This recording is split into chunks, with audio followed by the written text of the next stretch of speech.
가정하면 여러 가지 단어들이 떠오르는데 그 중에 한 단어가 행복입니다. 근데 생각보다 많은 가정이 행복하지 않습니다. 오늘 말씀을 잘 듣게 되면 행복한 가정을 이룰 수가 있습니다. 왜냐하면 하나님께서 그를 목적하셔서 가정을 세우셨기 때문입니다. 하나님께서 아담과 하와 가정을 만드시면서 주례사로 주신 말씀이 창세기 2장 24절이죠. 모든 가정에 우리 하나님이 주시는 주례사 같은 말씀입니다. 창세기 2장 24절 말씀을 보겠습니다. 이러므로 남자가 부모를 떠나 그의 아내와 합하여 둘이 한 몸을 이룰지어다. 둘이 한 몸을 이룰지로다. 얼마나 가깝고 친밀하면 한 몸을 이룰지로다 라고 했겠습니까?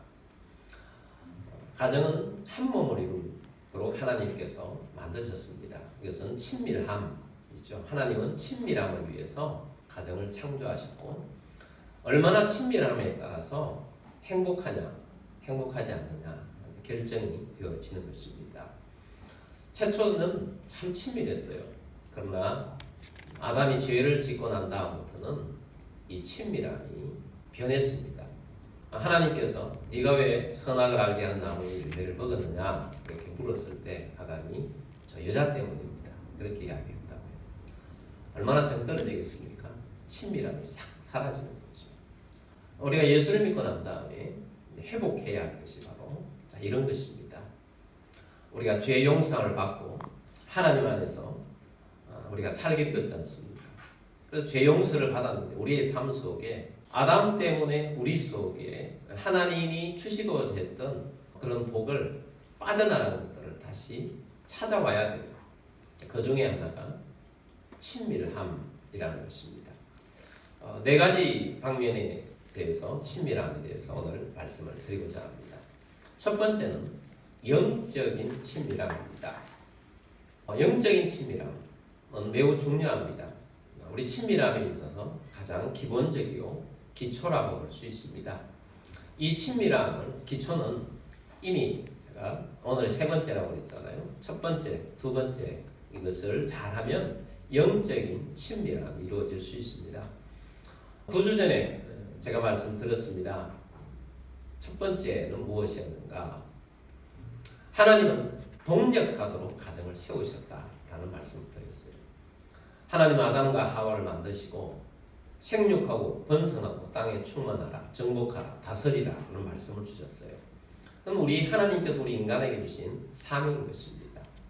가까운 목사님들 계신데 늘 같이 함께 기도하고 있는 목사님들 주위에 계십니다. 이번 주에도 함께 모여서 기도하고 난 다음에 식사를 하고 또 잠시 이야기를 나눌 기회가 있었는데 아들이 결혼을 했는데 임신을 했다는 거죠. 그러면서 이렇게 이야기합니다. 목사님 임신을 우리 애가 했는데 나라에서 돈을 너무 많이 주는 거 있죠. 임신했다고 돈을 줘요. 우리나라가 지금 생육하고 번성하는데 브레이크가 많이 걸려 있습니다. 근데 임신했다고 지자체에서도 돈을 주고 출산 장려금도 주고 또 앞으로 교육한다고 교육비도 많이 줄 거라고 계속해서 그렇게 하고 있다는 겁니다. 그러면서 이건 널리 퍼뜨려야 된다고 그런 말씀을 하시더라고요. 그런 게 없다 할지라도 우리 그리스도인들은 하나님 말씀대로 생육하고 번성하는 그런 모습을 우리 하나님께서 하라고 하셨기 때문에 또 우리는 결혼을 놓고도 기도해야 하고 또 가정 안에서 생육하고 번성하도록 해야 합니다. 우리는 또 부모가 되었으면 열심히 또 노력하잖아요. 근데 자녀의 출세만을 위해서 노력하는 것이 아닙니다. 하나님께서는 하나님의 나라의 확장을 위해서 한나가 기도해서 낳은 사무엘이라는 아들이 나라를 살렸지 않습니까? 드보라라는 여자 사사가 나라를 살리지 않습니까? 바울이라는 위대한 인물이 하나님의 나라를 이루는 놀라운 역사를 일으키지 않습니까? 에스더라는 아름다운 여인이 민족이 전체 죽는 가운데 살리는 여인이 되지 않습니까? 하나님께서는 우리의 후손들을 통해서 하나님의 나라를 확장하고 세상을 살리고 바꾸는 그런 나라가 되어질 수 있도록 하나님은 생육하고 번성하는데 우리 특별히 부모들은 자녀들을 그런 자녀들이 되어줄 수 있도록 기도하며 양육해야 하는 것입니다. 또 자라는 세대들은 또 나라를 위해서 또 세계를 위해서 하나님의 나라를 위해서 쓰임받을 수 있는 사람이 되도록 그렇게 자라가야 할 것입니다.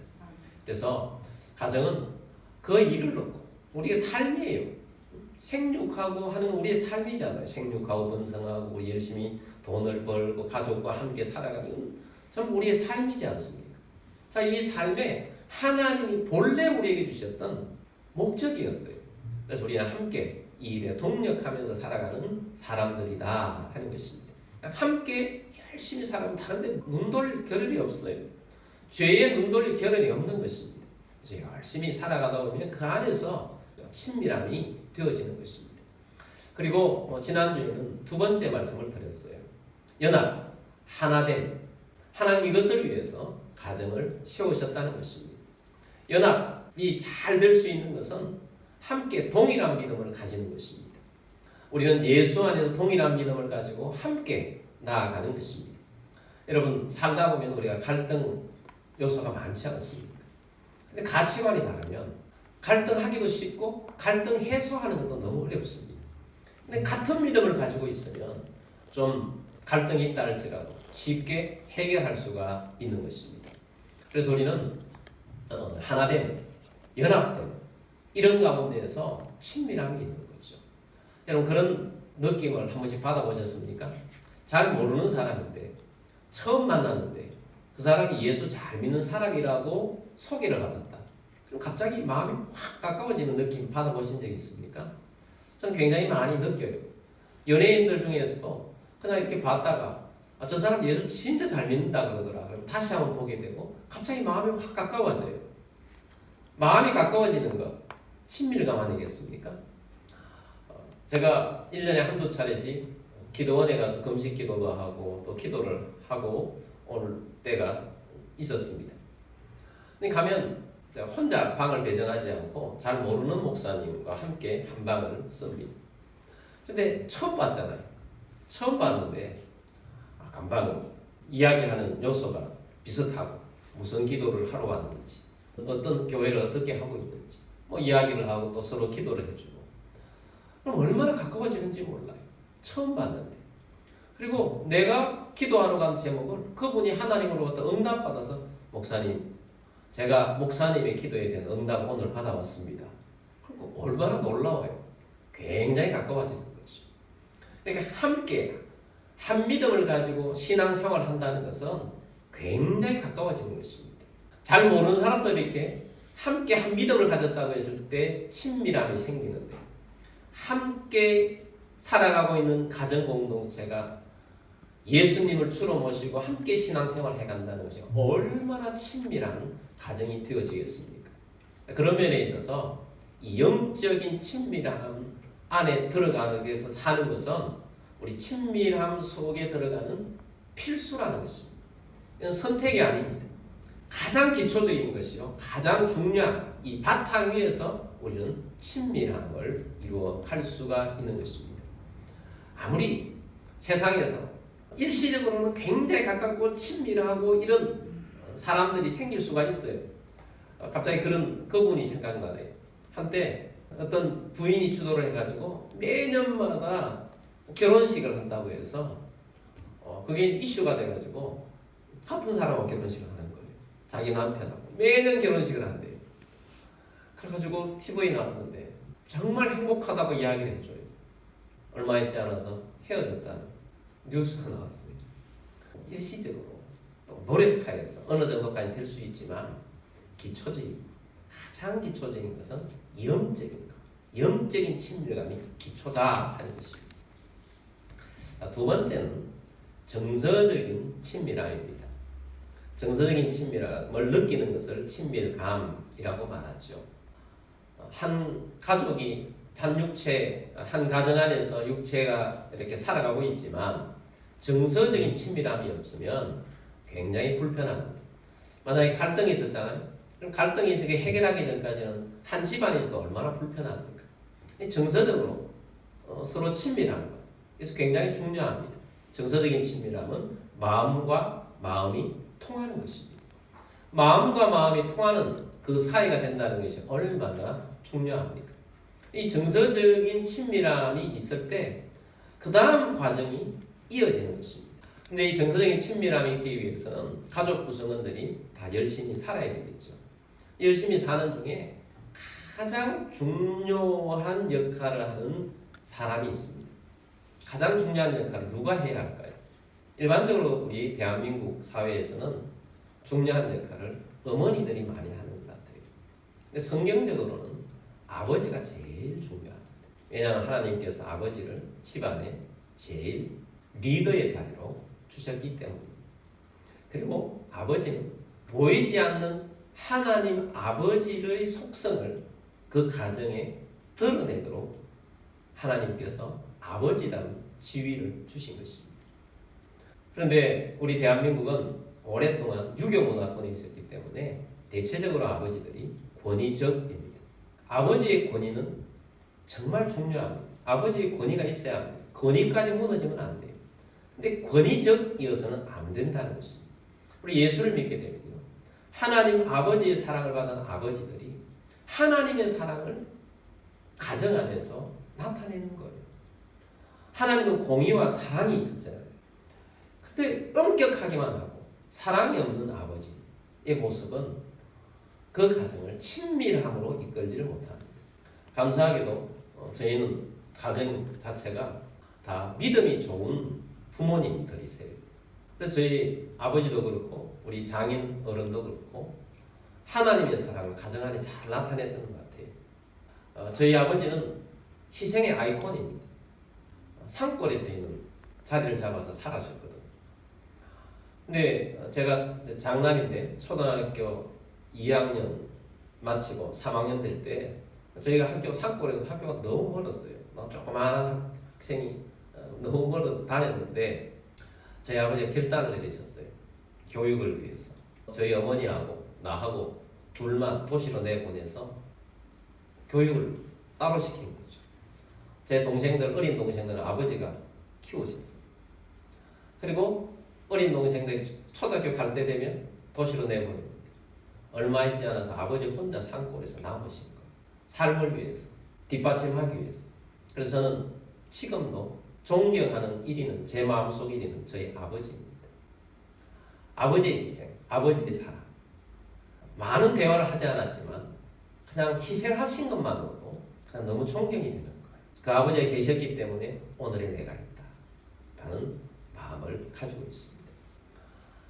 저희 장인어른 대단하신 분이신 것 같아요. 저희 장인어른은 한때 건축 사업을 하셔서 굉장히 부자였다고 합니다. 저희 큰 처형님이 한번 와가지고 아버지, 그러니까 장인어른에 대한 이야기를 해줬는데 이야기를 들으면서 깜짝 입이 딱 벌어지는 거예요. 완전 대박이에요. 왜 대박인지 한번 들어보세요. 우리 큰 처형님이 하루는 사과가 먹고 싶다고 이야기를 했다고 합니다. 그러니까 사과도 사주셨지만 며칠 있다가 그 동네에 있는 사과밭을 사가지고 사과를 마음껏 따먹으라 그랬다는 거예요. 대박이죠. 그러셨던 분이에요. 살아계시는 동안에 저희 장인은 제가 뵐 때마다 그러실 수 있는 분이에요. 하나님의 사랑을 받아서 정말 하나님 닮았잖아요. 능력만 되면 다 해주고 싶은 거예요.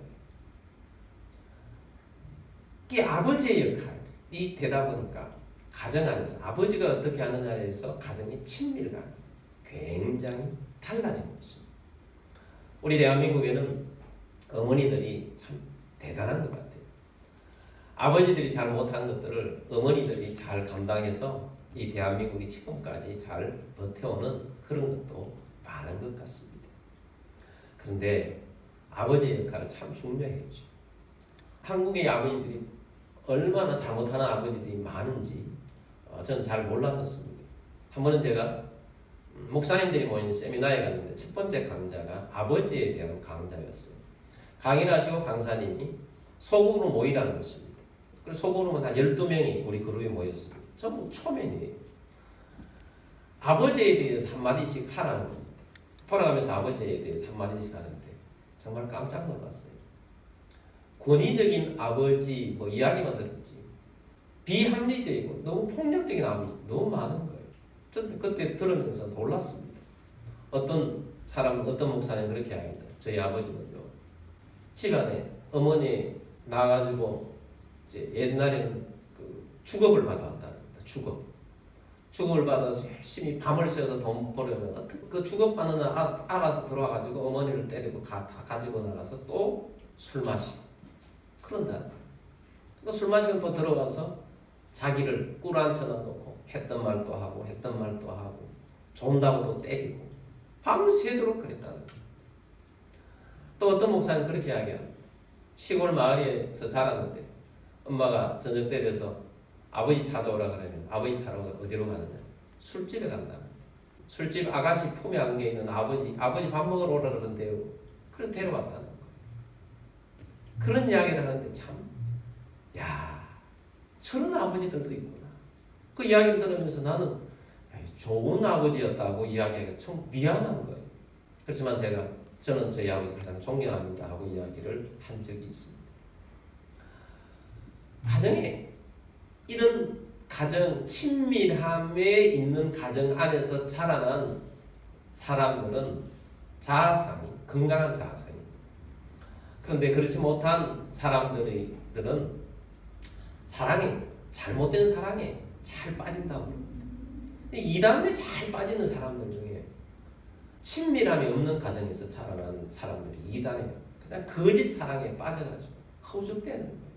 그런 모습들이 많다는 것입니다. 그러므로 여러분, 우리는 이 정서적인 이런 부분에 있어서 가정에서 참 중요한 역할들을 잘 해야 하는데, 자, 그러기 위해서는 우리 각자가 우리 자녀들 할지라도 집안에서 자기 할 일은 또 열심히 하고, 아침에 일어나서 이부자리라든지 이런 것도 열심히 하고, 또 도울 수 있으면 또 집안에도 열심히 도우고, 그러면서 정서적인 교감이 일어나는 거죠. 서로. 그러면서 고맙다. 그렇게 되어지는 거죠. 고맙다. 그래서 서로 고마운 마음 속에서 성숙한 가정이 되어질 때 정서적인 친밀함이 가정 속에서 있게 된다 하는 것입니다. 세 번째는 언어적인 친밀함입니다. 정서적인 친밀함은 어떤 분위기에 속느냐, 이 말에 우리의 이 가정 생활에서 어떤 말을 하느냐에 따라서 분위기가 확 달라지지 않습니까? 말 때문에 분위기가 완전히 나빠지고 말 때문에 분위기가 좋아집니다. 그래서 우리는 친밀할 수 있는 언어들을 훈련해야 돼요.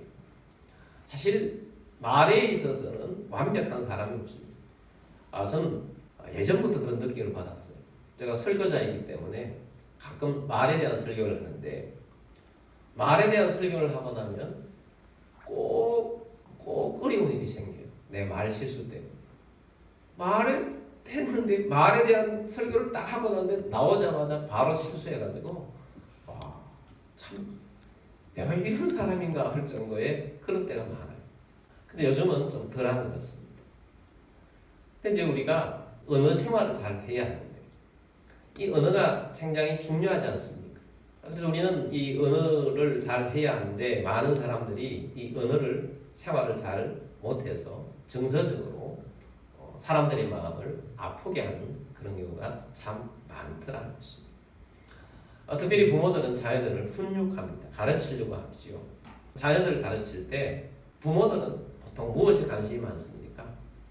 옳고 그름, 맞나 틀리나 여기에 관심이 많아서 옳고 그름에 대한 이야기를 자꾸 하려고 합니다. 근데 자녀들이 자꾸 이제 자라나면서는 자꾸 그 이야기를 듣기를 싫어합니다. 그래서 자꾸 이제 꼰대 문화라고 이야기를 합니다. 그런데 우리가 늘 꼰대 이야기 듣기 전까지 사실 이 훈육이 필요하거든요. 가르침이 필요합니다. 양육이 필요합니다. 근데 그러기 위해서는, 그런 이야기 듣지 않게 하기 위해서는 두 가지가 필요해요. 하나는 옳고 그름에만 너무 매몰되지 말라. 많은 교회는 옳고 그름이 아니라 다름, 차이에 있는 것입니다. 많은 차이가 있잖아요. 생각의 차이.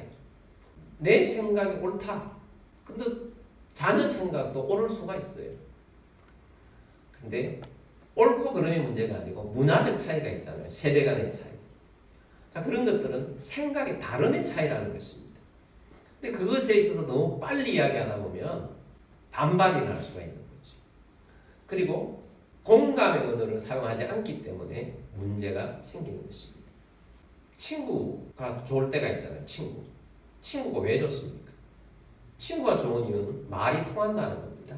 서로 말이 통해요. 서로 친구가 진짜 친한 친구들은요, 리액션이 좋습니다. 반응이 좋아요. 뭐 잘 못하는데도 불구하고 잘했어 하고 파이팅을 하든지, 아니면 친구가 억울하다 했으면 막 같이 욕을 해줍니다. 공감해 주는 거죠. 공감. 이게 친구 좋다는 게. 그러다 보니까 말이 통하니까 정서까지 통하는 거예요. 가정도 마찬가지입니다. 이야기를 들었으면 너무 빨리 이야기하려고 하지 마. 답을 빨리 주려고 하지 말라는 것입니다. 충분히 들어주라는 겁니다. 너무 빨리 이야기하다 말을 끊고 또 빨리 이야기해주고 정답을 빨리 말해주려고 하다 보니까 좋은 말인데, 옳은 말인데, 옳은 말이 꼰대처럼 들릴 수가 있는 것입니다. 그러므로 충분히 들어주라라는 것이고, 그 다음에는 공감의 언어를 사용하라라는 것입니다. 공감해주라, 이해해주라는 것입니다. 그래서 먼저 잘 안 되는데 자꾸 연습해야 돼요. 연습. 사랑의 기술이라는 책도 있는데 말도 기술이에요. 연습해야. 그래서 들었으면 공감해주는 것입니다. 옳은 행동을 했든 옳지 않은 행동을 했든지 그 사람이 그런 행동을 했을 때에는 어떤 상황이나 그런 것들이 있기 때문에 네가 그 상황 속에서 그렇게 했지, 그랬을 때 해주는 중요한 공감의 말은 구나입니다. 구나. 따라서 해볼까요? 그랬구나. 그랬구나. 그랬구나. 그랬구나. 그랬구나. 네가 그랬기 때문에 그랬구나. 그것부터 먼저 이야기를 해주라는 거예요. 그랬구나. 남편과 아내 사이도 마찬가지입니다. 이런 이해하지 못한 그런 행동을 했을 때 이야기를 해줍니다. 이야기를 했을 때 이야기를 듣고, 아, 당신이 그래서 그랬구나. 내가 생각이 짧았다. 내가 그렇게까지는 생각하지 못했다. 그것부터 먼저 이야기하라는 거예요. 그것부터 먼저 이야기하고 공감을 해주고 난 다음에 그 다음에는, 그런데 내가 그렇게 한 행동은 나는 이렇게 생각했기 때문에 이렇게 했다. 그 다음에 이야기해 주는 거예요. 근데 다짜고짜로 그 이야기를 듣고 그러면 안 되지, 이렇게 해야지, 그렇게 하면 옳은 말인데도 불구하고 스펀지가 아니고 스치로볼처럼 튕겨나와요. 그러니까 공감해주는 언어가 굉장히 중요하다는 것입니다. 동감이 아닙니다. 동감으로 생각하면 안 됩니다. 동감은 똑같아지라는 거 아니에요. 공감이라는 것은 마음으로 이해하는 것입니다. 내가 너와 생각은 같지 않지만 네 정서는 내가 이해한다는 거예요. 당신의 정서는 내가 이해한다는 것입니다. 그래서 공감해 주는 거. 뭐라고요? 그랬구나. 그랬구나. 당신이 그런 생각 때문에 그랬구나. 너가 그랬기 때문에 그랬구나. 이것을 먼저 꼭 사용하라는 것입니다. 그래서 공감의 언어를 사용하면서 부드러워집니다. 많은 언어의 기술들이 있죠. 근데 그 언어의 기술 중에 가장 먼저 해야 할 것이 공감의 언어로 대화를 해주는 것이다 하는 것입니다. 결혼을 하려면 그 가정에 부모를 먼저 보라고 이야기를 많이들 하잖아요. 근데 뭘 보겠습니까? 집안에 있는 어떤 많은 것들 볼 수 있겠죠. 오늘날에는 많은 사람들이 재산 정도 뭐 여러 가지 이런 걸 본다는데 그것보다 더 중요한 것이 있습니다. 가장 중요한 것은 부모들의 어느 생활입니다. 어느 생활. 왜 그러냐? 나중에 연애할 때는 몰라도 나중에 시간이 지나고 보면 부모들이 사용하는 언어를 그 다음 세대가 가족이 되었을 때 그 사람들도 사용하게 된다는 거죠. 그러므로 우리가 언어 훈련을 잘 된 사람으로서 공감의 언어를 사용하고 살아가는 우리 모두가 되어서 좋은 친밀감이 있는 친밀한 가정이 되기를 주의 이름으로 축복합니다. 네 번째는 육체적인 친밀함입니다. 결과적으로 이런 친밀감이 있을 때 육체적인 친밀감이 오는 것입니다. 2장 24절 25절 말씀 보겠습니다. 이러므로 남자가 부모를 떠나 그의 아내와 합하여 둘이 한 몸을 이룰지어다. 아담과 그의 아내 두 사람이 벌거벗었으나 부끄러워하지 아니하니라. 아멘. 자, 부모는 부부 안에서 한 공간 안에서 육체적인 친밀함이 있습니다. 또 가족이라면 가족대로의 한 가정에서 다른 데서는 할 수 없는 가족이기 때문에 이룰 수 있는 육체적인 스킨십이 있습니다. 자, 이러한 것들이 우리의 삶의 친밀함에 도움이 되어지는 거죠. 자, 이런 것들이 정말 친밀하게 하기 위해서는 앞에 있는 것, 영적인 친밀함, 또 정서적인 친밀함, 언어적인 친밀함이 잘 되어질 때 자연스럽게 육체적인 친밀함은 오게 되는 것이고, 자, 이런 것이 잘 이루어졌을 때 진짜 행복한 사람이 되어지는 거예요. 하나님은 우리 인간을 만들어 놓고 우리 인간이 최대한 행복하게 살기를 원하셨어요. 친밀함을 약속하셨잖아요. 둘이 한 몸을 이룰지어다. 약속하셨잖아요. 하나님은 처음에는 하나님과 우리의 관계에서 시작이 돼요. 동력하도록. 그 다음에 하나 되어라고 하시죠. 결과적으로 하나님은 우리에게 하나 되는 그런 가족이 되도록 하나님은 원하시는 것입니다. 그래서 우리는 가족이 되었다고 하면 친밀함이 되어질 수 있도록 서로 노력하는 우리 가족들이 되기를 원합니다. 가급적이면 대화를 할 수 있도록 하기를 바랍니다. 식사를 할 때도 가족이 함께 있으면 같이 식사하려고 노력하시길 바랍니다. 그래서 식사할 때는 좀 대화를 방해하는 게 뭐가 있죠? 스마트폰이 반드시 가족하고 함께 있을 때는 스마트폰 보지 말고 함께 또 서로 대화로 공유하면서 살아가는 그런 가족이 되기를 원합니다. 그래서 우리가 이 친밀함을 잘 이루어가는 그런 가정이 되도록 함께 하여서 정말 아름다운 가정들이 다 되시기를 주의 이름으로 축복합니다.